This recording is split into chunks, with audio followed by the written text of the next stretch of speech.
Muito bem, galerinha, voltamos aqui com a nossa aulinha de revisão do conteúdo da nossa aula 17, que nós falamos sobre raça, racismo e teorias eugênicas, né? Então, aqui na nossa aula de hoje, vamos relembrar aqui no quadro quais foram os assuntos principais dessa nossa aula. Vamos ver aqui o que nós falamos que foi importante, inclusive foi uma aula bem densa, né, de conteúdos. E a gente falou sobre as diferenças e sobre as teorias. Primeiro a gente falou da colonização, como é que aconteceu essa colonização no ambiente onde a gente tinha ali um discurso de superioridade, né? Um discurso de exploração dos recursos naturais que tinha voltado para a exploração da América, né? América, África e Ásia. E aí a colonização foi um processo histórico onde essas populações, esses países mais ricos, foram invadindo os países, e que não eram nem países ainda, eram territórios. E aí eles começaram a tomar os territórios como se fossem deles, né? Conquista, né? Ele tem esse discurso ainda da conquista dos territórios. Então foi isso que aconteceu na colonização, a exploração da América, de uma forma geral, e que serviu para enriquecer esses países europeus. Imagina o tanto de ouro que saiu aqui do Brasil para a Europa nesse processo de colonização, né? Se esses países tivessem que pagar para o Brasil o que eles tiraram daqui, gente, é impagável, porque era muito, muito, muito minério, muito ouro, muita madeira, né? E ainda as vidas, a custa de tantas vidas que morreram aqui nesse território, vítimas de todo tipo de exploração, perseguição, escravidão, enfim. E nesse período também era o mesmo período que a gente chama de período das grandes navegações, né? Aquele período onde os países os países como Portugal e Espanha investiram na construção de embarcações maiores que tivessem condições de ficar mais tempo viajando para eles conseguirem chegar em outros continentes. Então esse foi o período da colonização. Nesse período também a gente chama que houve o colonialismo, né? E posteriormente a colonialidade, que é a relação ainda que fica de exploração, de interferência, a relação de subalternização das populações que ficaram aqui, que foram subjugadas, né? Então a gente explicou um pouco sobre a decolonialidade, o colonialismo e a colonização, certo? E aí aqui nas teorias eugênicas são as teorias narrativas que serviram, gente, para poder dar base a esse processo de exploração. Porque antes das coisas se tornarem realidades, elas primeiras começam no discurso, né? Então, a teoria eugênica trouxe a ideia do bem-nascido, né? Aquela pessoa que tinha características e padrões desejáveis para um ser que pudesse ser a liderança, que pudesse liderar o processo de dominação. Então, as teorias eugênicas queriam separar pessoas pelas suas características e também pela sua raça, tá? E aí essas teorias propunham, então, o melhoramento da espécie humana a partir da reprodução de indivíduos com características desejáveis. Essas características desejáveis seriam pessoas, né, desejáveis para que finalidade? Né? A finalidade do trabalho, a finalidade da dominação. Então, a teoria eugênica foi base tanto para a colonização, foi o final, né, da colonização, o neocolonialismo, como também para o próprio ideia de regimes racistas e supremacistas como o nazismo e o fascismo, né, principalmente o nazismo. Então é isso, gente, nossa aula de hoje foi sobre esse assunto. Agora a gente vai para a atividade de sala, vocês vão resolver aí a atividadezinha em 15 minutos e a gente já volta para a correção e mais comentários sobre essa nossa aula de hoje, porque o assunto não esgota, galera, é muita coisa, né? Então já a gente volta para falar mais sobre esse tema, tá bom? Aguardo vocês!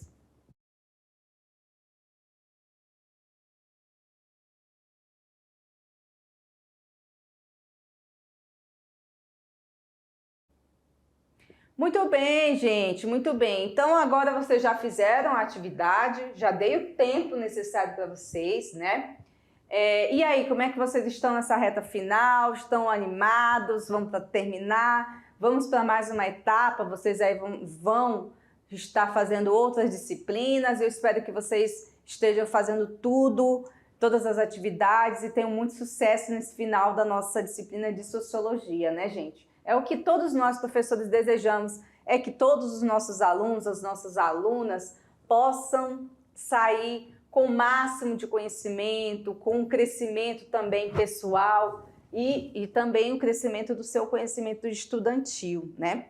Muito bem, então e aí, pessoal, como é que foi a atividade? Vocês acharam difícil? Como é que foi? Houve muita dificuldade? Vamos aqui então para a gente conferir cada uma dessas questões, aí a gente já traz a resposta, a gente comenta e vamos seguindo aí, né? Vamos começar então com a primeira pergunta, vamos lá. A pergunta de número 1 é o seguinte: o termo desenvolvido pelo inglês Francis Galton, de 1982 a 1911, que significa bem-nascido, propõe o melhoramento da espécie humana a partir da reprodução de indivíduos com características desejáveis.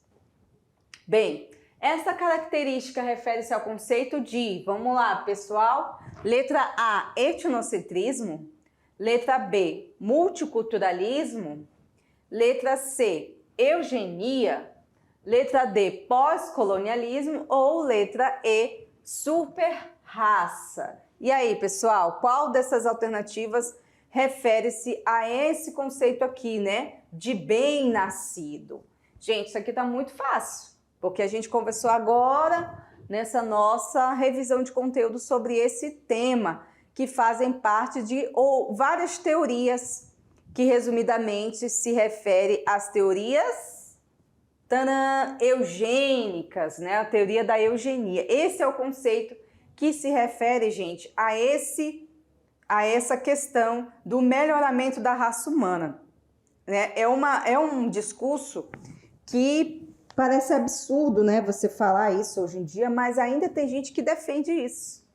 Principalmente, né, grupos que ainda têm essa ideia eurocêntrica, né, a ideia de superioridade da sua raça. Então, foi um processo. A eugenia nasceu no século XIX, mas ela ainda está presa aqui no século XXI, né? Muitas pessoas ainda acreditam que existem raças superiores, existem características superiores e pessoas inferiores pela sua raça. Isso ainda é presente, infelizmente, né, pessoal? É muito difícil a gente combater o racismo, muito difícil. E ainda mais com esse discurso incessante de superioridade, né? De padrões. Muito bem, então a letra C, tá bom? Vamos então para a número 2. A número 2 é da Cesgran Rio. A ocupação do território brasileiro, restrita no século XVI ao litoral e associada à lavoura de produtos tropicais, estendeu-se ao interior durante o século XVII e o século XVIII. Ligada à exploração de novas atividades econômicas e aos interesses políticos de Portugal em definir a fronteira da colônia.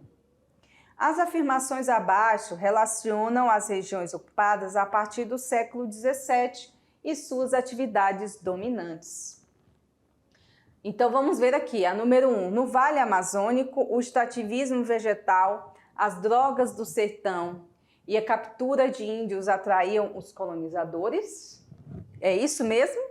Vamos para o número 2. A ocupação do Pampa Gaúcho não teve nenhum interesse econômico, estando ligada aos conflitos luso-espanhóis da Europa. A 3. O Planalto Central, nas áreas correspondentes aos atuais estados de Minas Gerais, Goiás e Mato Grosso, foi um dos principais alvos do bandeirismo e sua ocupação está ligada à mineração. E aí, gente, os bandeirantes estavam ligados à ocupação pela mineração? Será que foi isso? Vamos a 4. A zona missioneira do sul do Brasil representava um obstáculo tanto aos colonos interessados na na escravização dos indígenas, quanto a Portugal, dificultando a demarcação das fronteiras? Será? E assim, com o sertão nordestino, primeira área interior ocupada no processo de colonização, foi um prolongamento da lavoura canavieira, fornecendo novas terras e mão de obra para a expansão da lavoura. Aí a gente vai ver, são cinco afirmações, né, galera? Dessas 5 afirmações aí que eu falei, quais delas são as verdadeiras? A, somente a 1, 2 e 4. B, a 1, 2 e 5. C, 1, 3 e 4. D, 2, 3 e 4. E a E, somente a 2, 3 e 5. E aí, pessoal? A, B, C, D ou E? Vamos lá, então? É a letra C, galerinha. Letra C. É a 1, 3 e 4. Vamos ver aqui a 1, 3 e 4. O Vale Amazônico, o extrativismo vegetal, as drogas do sertão e a captura dos índios que atraíam os colonizadores, né? E a 13 é do Planalto Central, né, que correspondem aos estados de Minas Gerais, Goiás e Mato Grosso, foi um dos principais alvos dos bandeirantes, que estavam ligados à mineração. E é a 1, 3 e 4. E a 4 aqui é da zona missioneira do sul, né? Que estavam interessados na escravidão dos indígenas e também dificultando a demarcação das fronteiras, ok? Então, é a C. Vamos então a número 3, galera. Número 2 é a letra C, tá bom? Seis Gran Rio também, vamos lá. Foram inúmeras as consequências da expansão ultramarina dos europeus, gerando uma radical transformação no panorama da história da humanidade. Sobressai como uma importância consequência de tudo isso aí, né? Da expansão ultramarina, colonização, né? Letra A, a manutenção dos níveis de afluxo de metais preciosos para a Europa. B, a manutenção do eixo econômico do mar Mediterrâneo com acesso fácil ao Oceano Atlântico. C, a dependência do comércio com o Oriente, fornecedor de produtos de luxo como sândalo, porcelanas e pedras preciosas. A letra D, o pioneirismo de Portugal explicado pela posição geográfica favorável. Ou a letra E, a constituição de impérios coloniais embasados pelo espírito mercantil. Que consequências nós tivemos aí a partir dessa expansão ultramarina? É a letra E, pessoal. É a constituição dos impérios coloniais que foram embasados pelo espírito do mercantilismo e posteriormente pelo próprio capitalismo, né? Então essa foi uma das consequências bem significativas desse período, tá? Vamos então para a número 4, a penúltima de hoje. Como forma de justificar a dominação dos continentes africano e asiático, as potências europeias valeram-se das teses científicas da época, que pregavam a superioridade da civilização europeia com relação às demais. Essas teses foram difundidas pela doutrina do liberalismo, do mercantilismo, do estamento burocrático, da sociobiologia ou do darwinismo social. E aí, pessoal, quais dessas alternativas se refere a esse discurso, né?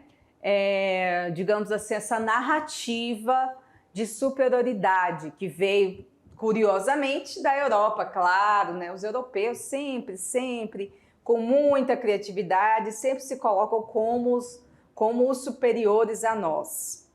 E vocês lembram que na aula eu falei sobre isso, né? Eu falei, coloquei aí um pouco sobre essa temática. Quais são? Vamos lá? Pelo darwinismo social, gente. O darwinismo social é aquela teoria que eu falei para vocês, que vem da eliminação daqueles que eles falam que é fora do padrão, o fraco, ou que não serve para a evolução da sociedade. Então, são um conjunto de teorias, um conjunto de narrativas e um conjunto de pseudociências, aquilo que a gente vê que é balela, tá? Não é verdade, já teve contestações, já teve refutações dessas teorias, tá bom? Não se preocupem, porque isso aí tem gente que defende, tem, mas é uma grande bobagem, tá? E por último, a nossa última aula, aliás, a nossa última pergunta é a número 5, que é: defina o conceito de neocolonialismo. A gente falou também na nossa aula sobre esse tema, lembram? Que foi um período de recolonização, de colonização a outros modos, né? Denomina-se o neocolonialismo como um processo de dominação política e econômica instituído pelas potências capitalistas emergentes. O que isso quer dizer, professora? Que são as novas potências que surgiram naquele momento histórico, que eram o Reino Unido, a Arábia Saudita, a Bélgica, os Estados Unidos, a Prússia, a França e a Itália. E essas dominações ocorreram sobre o território da África, da Ásia e da Oceania ao longo do século XIX, né, do final do século XIX e no início do século XX. Lembrando que foi um século marcado por 2 grandes guerras, tá? E também no final do século XX, né, a gente também teve um período interessante que a gente fala que foi o período da instituição das ditaduras na América Latina. Foram tudo ali na mesma época. Inclusive pegou o Brasil também, né? Que foi a ditadura militar. Então, naquele período que ocorreu a ditadura militar no Brasil, vários outros países também vizinhos, Argentina, Chile, né, Paraguai, também vivenciaram esse mesmo processo. Algumas teorias dizem que foram ditaduras que foram financiadas pelos países ricos, não vou dizer o nome, porque, enfim, não tenho dinheiro para pagar advogado, e essas ditaduras foram financiadas para a dominação, para que eles pudessem tirar vantagens econômicas desse processo todo dentro dos países da América Latina. Então, a gente teve a neocolonização, que a gente chama oficial, né, histórica, mas também uma neocolonização da América Latina a partir das políticas que vieram depois, tanto com a ditadura, como depois com as políticas neoliberais que vieram depois das ditaduras, né? Então, é bem interessante a gente compreender esse processo como um processo dialético, né? Um processo que está sempre em movimento. E aí, nos discursos de hoje, a gente vê que alguns historiadores, analistas políticos, geógrafos, né, falam que o Brasil, aliás, falam que o mundo está vivenciando um novo processo geopolítico, porque a gente tinha ali a polarização depois da Segunda Guerra Mundial, e pós-Guerra Fria, a gente teve uma polarização do mundo entre Estados Unidos e União Soviética, que hoje é a Rússia, né? E só que agora a gente tem um evento diferente, né? Após esse período de alguns anos para cá, a gente tem a multipolarização, ou seja, surge agora outras potências se afirmando como também dominadoras. Aí tem a China, né? Tem outros países aí, a América do Sul tenta de vários modos ali despontar, mas ainda tem muitas dificuldades, né? Ainda tem muita gente podando a América do Sul para que ela possa como é que eu posso dizer, os países da América do Sul possam se sobressair, mas a gente tem principalmente aí a China, a gente ainda tem a Europa, a gente ainda tem os Estados Unidos, temos a Rússia, né? E aí os aliados em volta também que se fortalecem ou não com essas relações, tá? Então a gente tem aí várias potências tentando reorganizar o espaço geopolítico. Então é interessante a gente perceber que no século XXI a configuração é diferente. Não temos tantas guerras, principalmente guerras mundiais, mas temos as guerras virtuais. Agora as guerras são diferentes, né? É guerra de balões, não sei o que lá, dos OVNIs, né? Temos a guerra lá com a espionagem. Então o negócio tá diferente, tá? Mas as disputas de poder continuam muito fortes, tá certo? Então, eu quero que vocês tenham esse compromisso de estar sempre se atualizando aí nas principais informações desse mundo geopolítico, porque vai ajudar vocês também na prova do Enem, tá bom? Fica um abraço aqui da professora para vocês, encontro vocês então na aula 18, tá? Que é a aula de revisão de conteúdo e prova, né? A prova de recuperação da unidade 1, tá bom? Aguardo vocês, bons estudos e até mais. Tchau, tchau!